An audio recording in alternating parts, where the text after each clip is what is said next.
In the darkest corner of the Obsidian Lounge, behind a velvet curtain that no one in Manhattan ever dared to cross, uninvited Ethan Caldwell was halfway through his second whiskey when a stranger walked in. She wasn't there to pitch a deal or ask for money. She grabbed his hand with both of hers, and her voice broke on the first word. "Could you pretend to be my partner?" Just for today, tears ran down her face without apology. If he said no, she told him she would lose her son forever. A man who had sworn never to let anyone in again had exactly 1 second to decide. Ethan Caldwell had invested in the Obsidian Lounge 3 years ago for one reason, so he could have a corner of this city that no one could take from him. Not the board. Not the press. Not the endless line of people who needed something from Ethan Caldwell, founder of Caldwell Innovations, one of the most valuable technology companies on the Eastern Seaboard. The velvet curtain at the back of the room was his. The leather chair, the low amber light, the glass of Yamazaki 12-year that appeared without him having to ask all of it, was his. Between 9 and 11 every night, he was no longer a billionaire. He was just a man sitting in the dark, drinking slowly, thinking about nothing in particular. He was 42 years old, and he had learned through the worst possible education that peace was not something you found. It was something you built wall by wall until the noise of the world could no longer reach you. The noise of the world had a name once. Her name was Claire. She had died 5 years ago on a Tuesday morning in November on a wet stretch of highway outside the city when a truck drifted into her lane. Lily had been 3 years old. Ethan had been in a board meeting when his phone rang, and by the time he reached the hospital, there was nothing left to do but stand in a corridor and understand that the version of his life he had planned was over. He did not fall apart in public. He had never fallen apart in public. He went home, put Lily to bed, sat at the kitchen table until 4 in the morning, and made himself a promise he would raise his daughter. He would run his company, and he would not open a door that could leave Lily standing in another hospital corridor someday, waiting for someone who would not come back. 5 years later, the promise held. The walls held. And every night from 9 to 11, Ethan sat behind the velvet curtain at the Obsidian Lounge and confirmed to himself that the arrangement was working. Rachel Morgan had been working the bar at the Obsidian Lounge for 14 months, 4 nights a week, $10 above minimum wage, plus tips, which helped cover the gap between her nursing salary and the rent on her apartment in Queens. She knew who Ethan Caldwell was. Everyone who worked at the lounge knew. But she had also learned within her first week that the velvet curtain was a boundary, not a decoration. You brought the drink, you set it on the small table just inside the entrance, and you left. You did not make conversation. You did not linger. The man in the corner paid for his privacy the same way he paid for everything else completely and without negotiation. What she had observed over 14 months from a careful distance was this: Ethan Caldwell tipped better than anyone else in the building. He said thank you every single time. And when one of the newer bartenders had accidentally dropped an entire tray of glasses during a Saturday rush, he had walked out of the VIP section, helped pick up the pieces himself, and told the kid it happened to everyone. He had done it quietly without making a moment of it, and then gone back behind the curtain as if nothing had occurred. Rachel had filed that detail away. She had filed away a lot of details over 14 months, mostly because she was a person who paid attention, and partly because she had spent the last 2 years learning to read people fast. When you were in a custody battle with a man who had 3 attorneys and a private investigator, you learned quickly who in a room was performing and who was simply being themselves. Ethan Caldwell, from everything she could observe, was simply being himself. She had not planned what she did that night. She wanted to be clear about that, at least to herself. She was not calculating. She was not running a scheme. She was a 35-year-old woman who had just read a legal document on her phone during her break sitting on an overturned milk crate in the back hallway, and understood that she had run out of road. The notification had come at 8:47 in the evening. A message from her attorney, a tired public defender named Gloria, who was doing her best with the resources available. The final hearing had been moved up. It was no longer in 3 weeks. It was tomorrow morning at 9 o'clock. The opposing counsel had filed a motion, the judge had approved it, and Rachel had approximately 12 hours to prepare for the moment that would determine whether she kept her son. She sat with the phone in her hands and read the message 3 times. Then she read the attached summary of what Mark's attorneys were planning to argue. The language was precise and deliberate, and it carved her open sentence by sentence. Rachel Morgan maintained an unstable household. Rachel Morgan lacked a committed domestic partnership. Rachel Morgan's income, when taken against the cost of living in New York, was insufficient to provide Evan with the stability a child required. Mark Morgan, by contrast, owned a 4-bedroom home in Westchester, maintained a household staff, and had recently entered a serious relationship with a woman named Sandra, who had expressed genuine interest in being a maternal figure in Evan's life. Rachel put the phone in her apron pocket and went back out to the bar. She made 3 cocktails, took a drink order from a table of finance guys, who were loud in the way that men became loud when they believed no one could tell them otherwise, and smiled at all the right moments. She was very good at functioning while something inside her was coming apart. She had been practicing for 2 years. At 9:30, she looked through the open lounge toward the velvet curtain. She thought about Evan. She thought about the way he still crawled into her bed on Sunday mornings and pressed his face against her arm and fell back asleep. She thought about what it would mean for a 6-year-old boy to be handed to a father he saw every other weekend, to be raised in a house in Westchester by a household staff and a woman named Sandra, who had expressed genuine interest. She thought about all the things she had already tried, the appeals, the documents, the character witnesses, the letters from Evan's teachers. None of it had moved the needle enough because Mark had more money than she would ever have. And in a legal system that claimed to be blind, money had very good eyesight. She told the other bartender she needed 5 minutes. She walked to the back of the lounge. She pushed through the velvet curtain. Ethan looked up from his glass. He did not reach for his phone or signal for security. He simply looked at her, the way a man looked at something unexpected that had not yet been identified as a threat. Rachel stood 2 feet inside the curtain. She was still wearing her apron. Her hands were at her sides, and then they weren't. She reached out and took his hand from where it rested on the arm of the chair, held it in both of hers, and the contact surprised him enough that he didn't pull away. "I know this is completely insane," she said. Her voice was steady for the first 3 words, and then, "It wasn't. I know you don't know me. I know I have no right to ask you anything. But I have watched you in here for over a year. And I know that you are a decent person, and I am out of options." Ethan did not speak. He waited. "My name is Rachel. I'm one of the bartenders. My ex-husband is trying to take my son, and the hearing is tomorrow morning, and his lawyers are going to stand up in front of a judge and say, 'I have no one.'" Her grip on his hand tightened without her seeming to notice.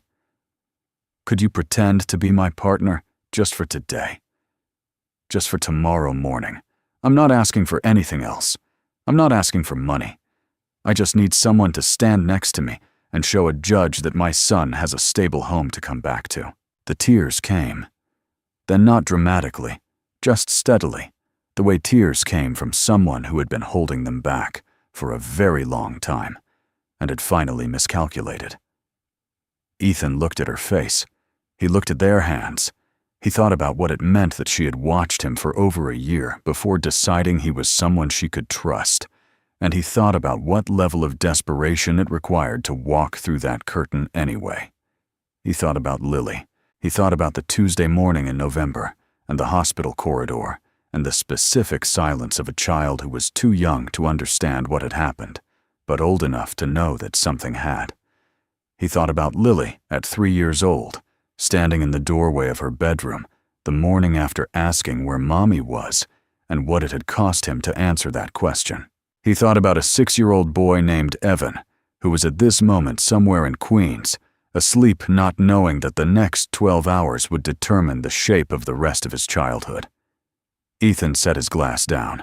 He looked at Rachel Morgan, a woman he did not know who worked in a bar he owned, who had walked into his corner of the world with her hands shaking and her voice breaking, and he made a calculation that had nothing to do with logic and everything to do with the one thing his walls had never fully managed to block out.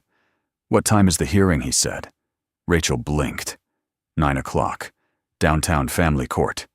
He reached into his jacket and took out a business card. He turned it over and wrote a number on the back, not his publicist, not his assistant, but his direct line.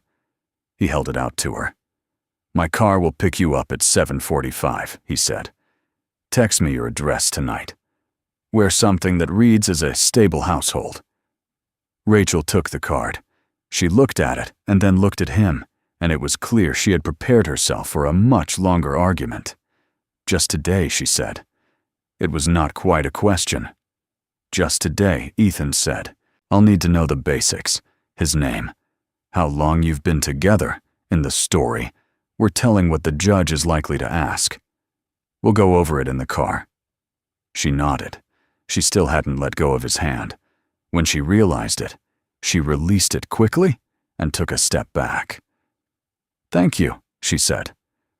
The words came out fractured like they had broken somewhere between her chest and her mouth. "I don't thank you." Ethan picked up his glass. "Go finish your shift," he said. Not unkindly. "You need to be sharp tomorrow." Rachel pulled the curtain back and walked out. Ethan sat alone in the amber light and stared at the glass in his hand and understood, with the clarity that came from years of making decisions he could not take back, that he had just stepped over a line he had spent 5 years defending. He told himself it was one morning, a few hours in a courthouse, a signature on nothing, a promise to no one, a performance for the benefit of a judge who would never see him again. He told himself it was contained. He told himself Lily would never know. He told himself the walls were still standing, that this was simply a detour, not a direction. He finished his whiskey. He set the glass down. He did not entirely believe any of it. Ethan's car arrived at Rachel's building in Queens at 7:43 in the morning. She was already outside, standing on the sidewalk in a dark navy dress that was simple and pressed and said exactly what it needed to say. She had Evan's school photo in her bag. Her attorney Gloria had told her to bring anything that communicated routine, stability. Love made visible. Rachel had packed the photo a folder of documents and nothing else. She had slept for approximately 2 hours. Ethan was in the back seat when she got in. He was wearing a charcoal suit, no tie, and he looked like a man who had made a decision and was not revisiting it. He handed her a coffee without asking how she took it black, which happened to be correct, and said, "Tell me what I need to know." She told him. 14 months at the same bar, which gave them a plausible timeline for how they met. She worked nights 4 times a week. He had come in regularly. They had started talking. It had grown into something. She kept her apartment for now because the situation with the custody case had made everything feel temporary, but they had been spending time together consistently. His daughter Lily had met Evan twice briefly at a park. They had gotten along. Rachel had chosen details that were close enough to the shape of the truth that she could hold them under pressure without flinching. Ethan listened. He asked 2 clarifying questions, her attorney's name, and whether the judge had already met Rachel in prior sessions. Then he looked out the window and said, "When we walk in, stay close. Don't over-explain. Answer what's asked and stop." He said it the way a person said something they had learned from experience, not from a manual. Rachel nodded and held her coffee with both hands and watched the bridge come into view and told herself she was ready. She was not entirely ready for Mark. He was already in the corridor outside the courtroom when they arrived standing with two attorneys in expensive suits and a woman Rachel recognized as Sandra, composed blonde, wearing the kind of quiet confidence that came from never having had to fight for anything. Mark saw Rachel first, then his eyes moved to the man beside her, and something shifted in his expression. Not surprise exactly, more like recalculation. Mark Morgan was 44 years old and had made his money in commercial real estate during a decade when commercial real estate in New York had been an almost automatic machine for generating wealth. He was not stupid. He had not built what he built by being slow to read a room. He looked at Ethan Caldwell standing next to his ex-wife outside a family court hearing and understood immediately that the variable he had not accounted for had just walked through the door. His lead attorney leaned in and said something quietly. Mark nodded once his jaw set and turned back toward the courtroom doors without acknowledging Rachel at all. It was a deliberate choice. Rachel recognized it as one. Gloria, Rachel's attorney, met them in the corridor.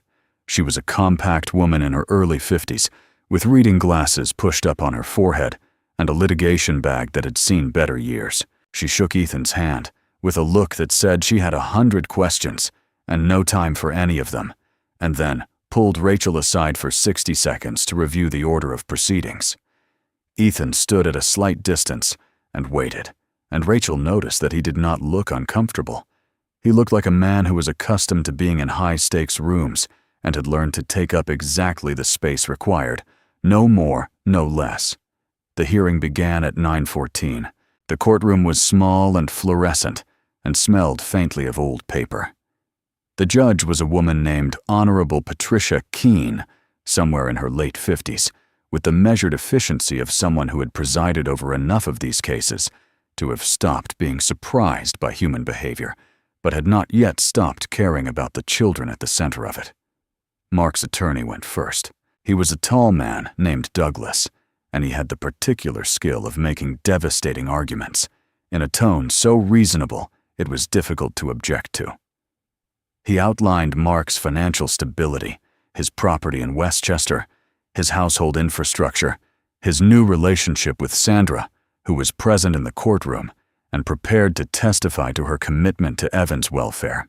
He described Rachel's situation with surgical precision, the part-time hours, the single-bedroom apartment, the absence of a consistent domestic partner, and he used the phrase environmental instability 4 times in 9 minutes, which Rachel counted because she needed something to count. Then Gloria presented Rachel's case, her nursing credentials, her consistent involvement in Evan's schooling, the letters from his teachers, the documentation of Mark's repeated last-minute cancellations during his scheduled visitation periods.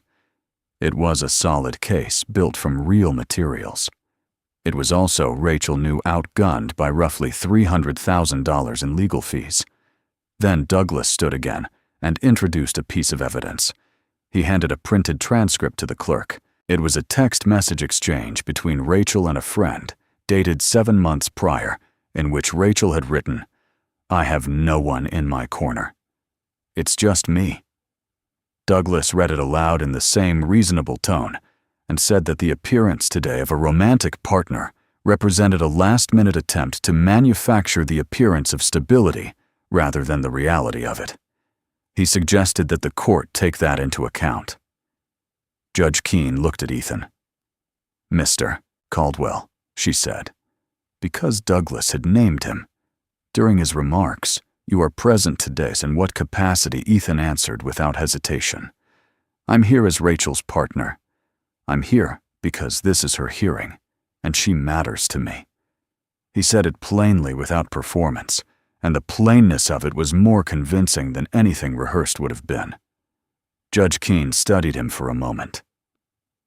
"How long have you and Ms. Morgan been in a relationship?" 14 months, Ethan said.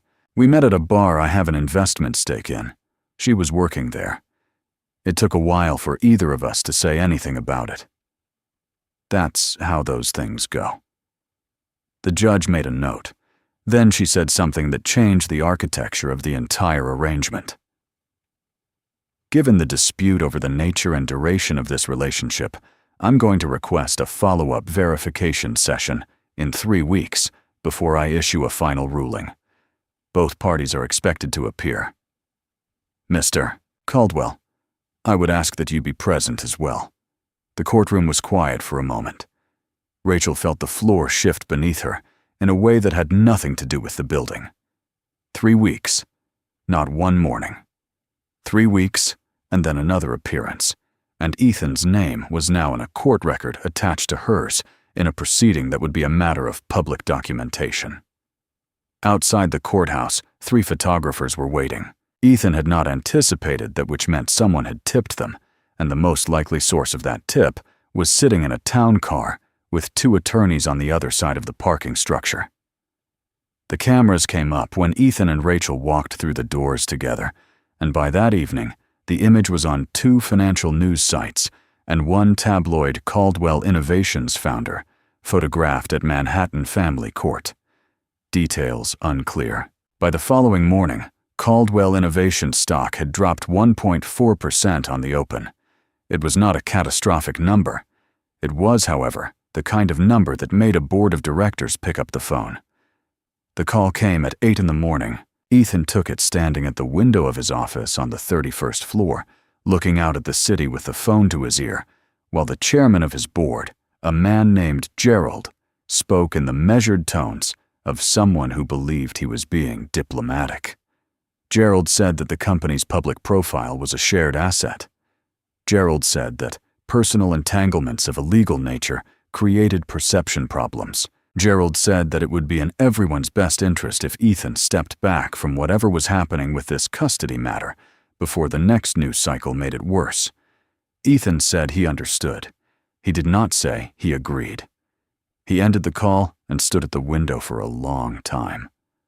That same afternoon, he came home to find Lily at the kitchen table with her tablet doing homework. She was 8 years old with her mother's eyes and his habit of going quiet when something was bothering her. She looked up when he walked in and said, "Dad, is it true you have a girlfriend?" Ethan set his bag down. He sat across from her at the table. "Where did you hear that Mia's mom showed her something on the news, and Mia told me at school?" Lily looked at him with the particular directness of a child who had learned early that adults did not always tell the truth, and had decided to ask anyway. "Are you replacing Mom?" The question landed exactly where it was aimed.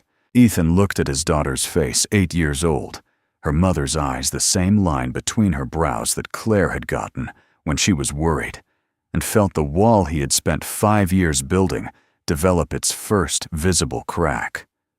"No," he said. "I am not replacing Mom. Nobody replaces anybody." He kept his voice level. "I helped someone who needed help, that's all." Lily considered this. "The lady from the news." "Yes." "Does she have kids?" "A son. He's 6. Lily looked back at her tablet. She didn't say anything else, but she also didn't drop it. She had the look of someone filing information away for later, which was a habit she had, and which she had gotten from him. 2 days after the hearing, Rachel called Ethan on the direct number he had written on the back of his card. He picked up on the second ring. She said, "I need to tell you to stop. You should tell the court it was a misunderstanding. I'll figure out another way." Her voice was controlled in the way voices became controlled when the person speaking had already cried about it and was now on the other side.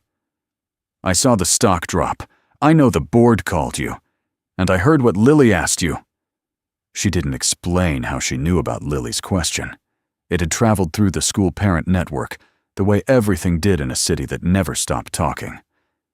"You have a daughter who is scared. That matters more than my case." Ethan was quiet for long enough that Rachel almost repeated herself. "Where are you right now?" he said.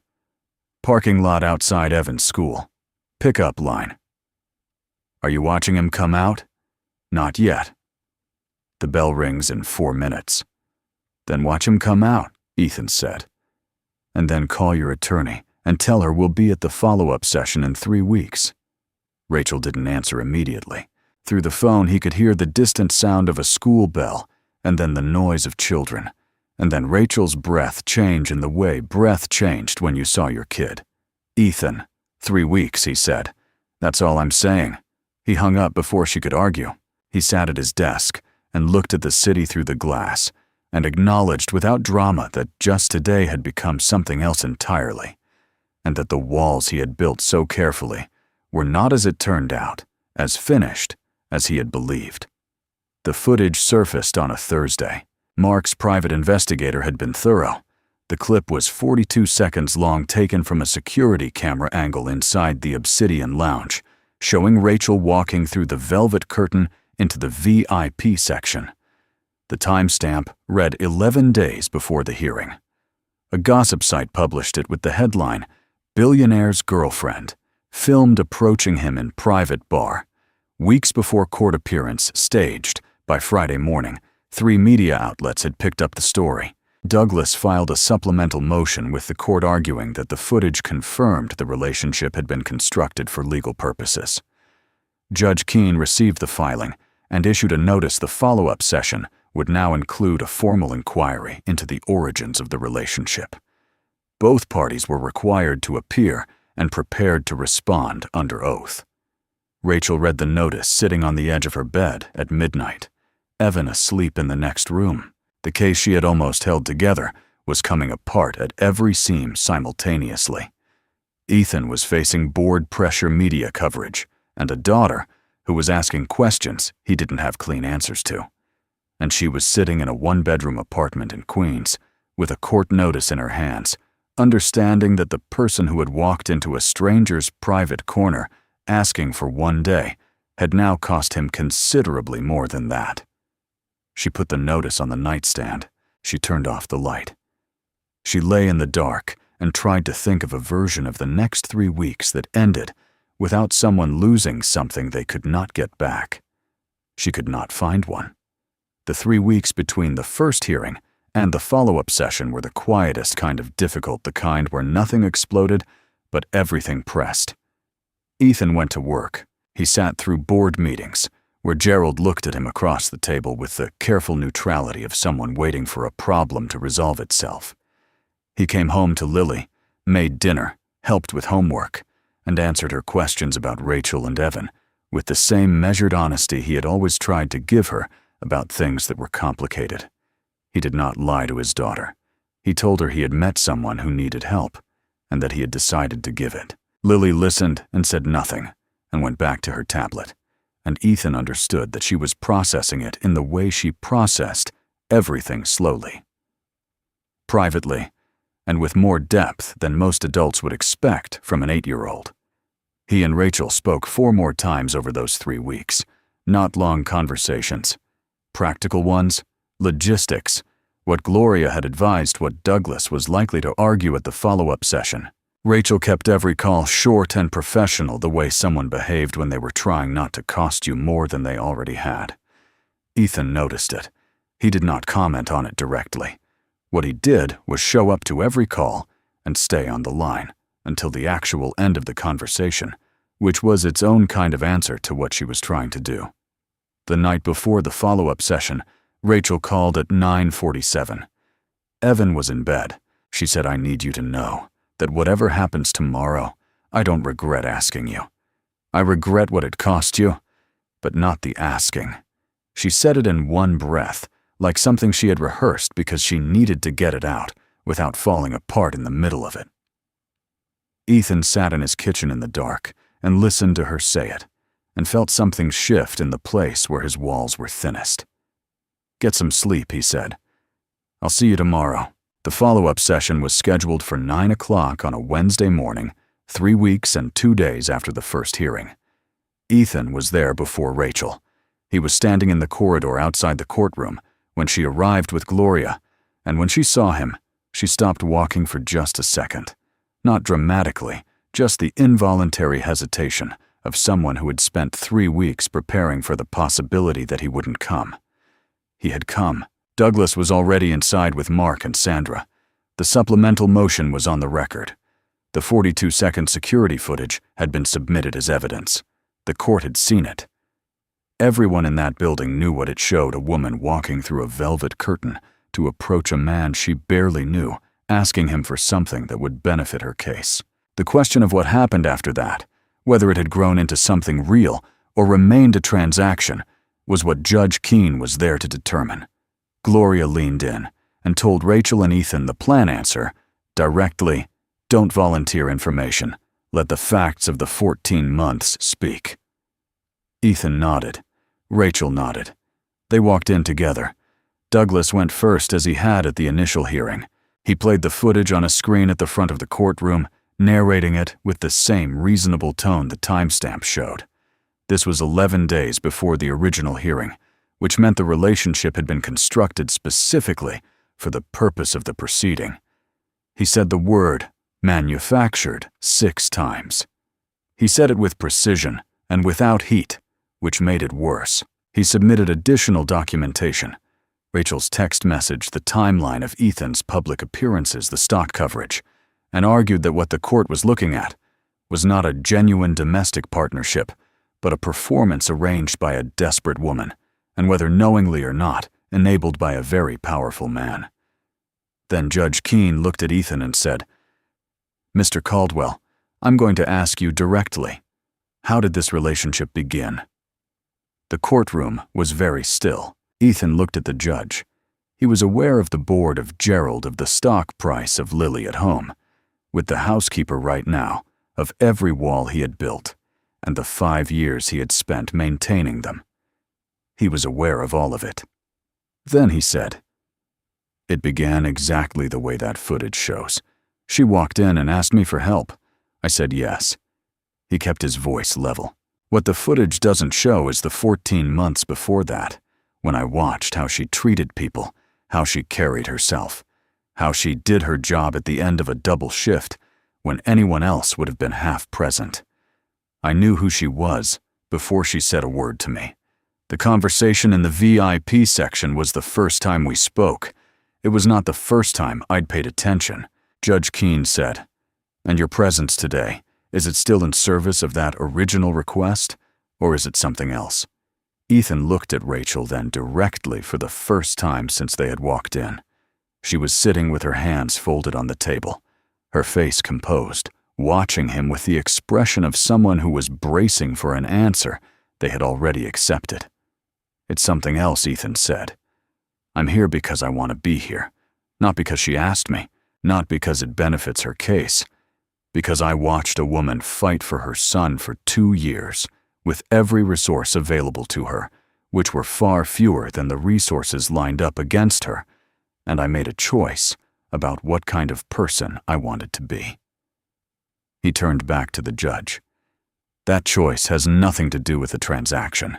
Gloria presented Rachel's supplemental materials, the documentation of Mark's pattern of using financial leverage throughout the proceedings, the records of 7 canceled visitation periods in the past year that Mark had not contested or explained, the testimony from Evan's first-grade teacher that Evan had once told her he was worried about his mom being alone." Judge Keene read every page. She asked Rachel 3 questions directly about Evan's school routine, about the apartment, about what Rachel's plan was for childcare during overnight nursing shifts. Rachel answered all 3 without notes and without hesitation, because she had been living those answers every day for 6 years. Then Judge Keene looked at Mark's side of the room. She said that the court had reviewed the pattern of motions filed by the opposing counsel over the course of the proceeding and found a consistent strategy of filing late-stage supplemental materials designed to destabilize rather than illuminate. She said the security footage, while factually accurate, had been submitted not as evidence of wrongdoing, but as a mechanism for creating doubt. She said that a woman asking for help was not evidence of manufactured stability.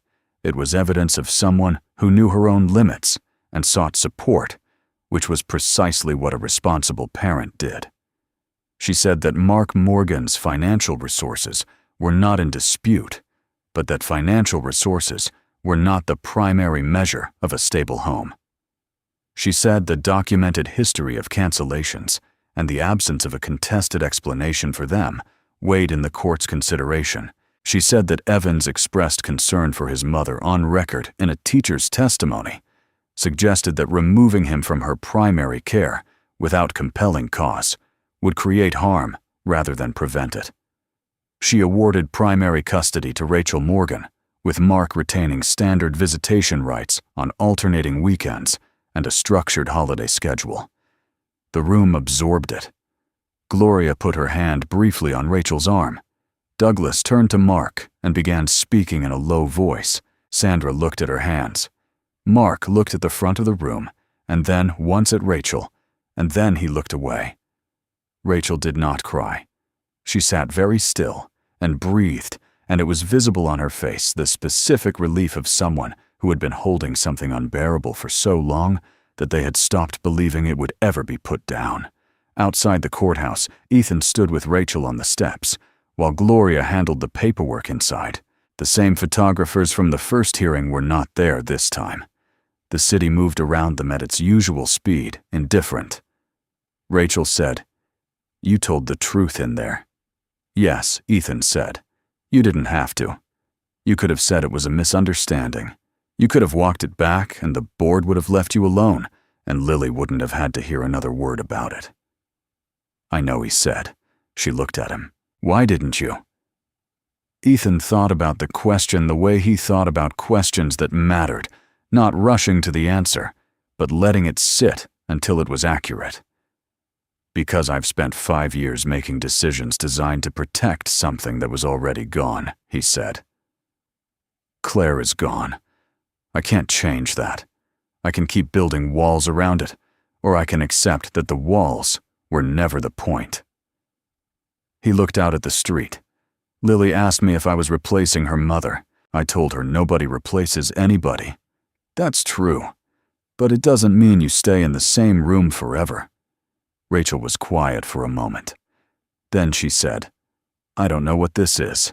"Neither do I," Ethan said. "But I stopped pretending I don't want to find out." The board did not force a vote. The stock recovered its 1.4% within the week and added another 0.5% on top of it, which Gerald noted in an email he framed as a routine update, but which Ethan read as a concession. The media coverage moved on to the next story, as it always did. Ethan gave one brief statement through his communications team that his personal life was his own, and that he had no further comment. No one pushed hard enough to matter. He had a conversation with Lily that weekend, a real one longer than the previous ones. He told her about Rachel, about Evan, about what had happened, and why he had chosen to stay involved.